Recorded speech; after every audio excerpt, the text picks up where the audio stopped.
Hi everybody, it's Honest John, and it's official.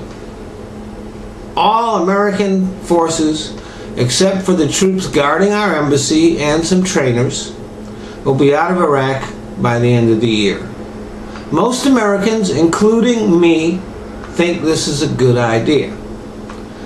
But we've heard from some Republicans, and naturally they're calling this a failure on the part of President Obama. They seem to have forgotten that the agreement to withdraw our troops was negotiated and signed by the Bush administration.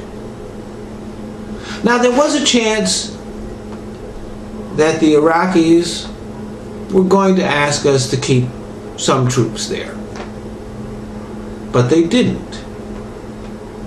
And this wasn't a failure of diplomacy on the part of the Obama administration. This was another failure of the Bush administration. See, there's this cleric. His name is Muqtada al-Sadr.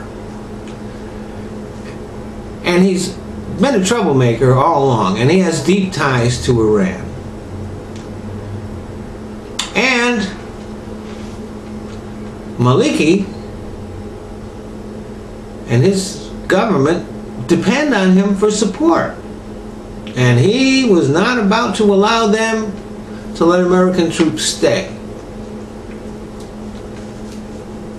Now in the early part of the war, he and his followers were attacking American troops. And so we went after him. And we had him cornered and trapped and surrounded. And the Iraqi government intervened, and they asked us to back off. And the Bush administration let him go. They let him go. This guy was ordering the deaths of American soldiers, and they let him go. Just like they let bin Laden go.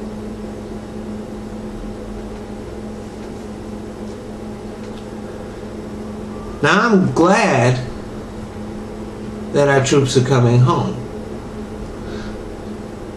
But both Iraq and America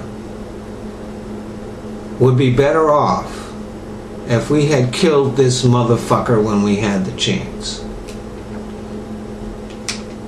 So what did we accomplish in Iraq? Well, we got thousands of our soldiers killed and injured. We spent billions of dollars,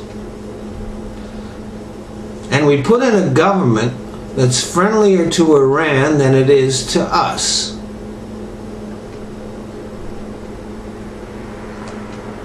All that talk about weapons of mass destruction, lies.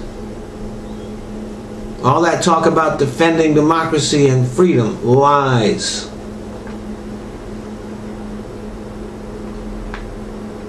All that talk about keeping America safer, lies.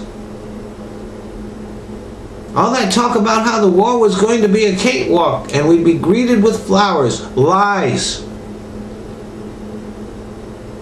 All that talk about how the war would cost us nothing because Iraqi oil would pay for it, lies. It's another addition to the Bush legacy, a legacy of incompetence, lies, disrespect for our fundamental values and the Constitution, and betrayal.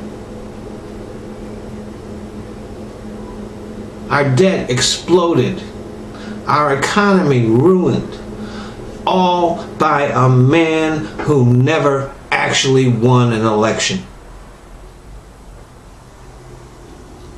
And yet a lot of Republicans think keeping our troops in Iraq would be a good thing.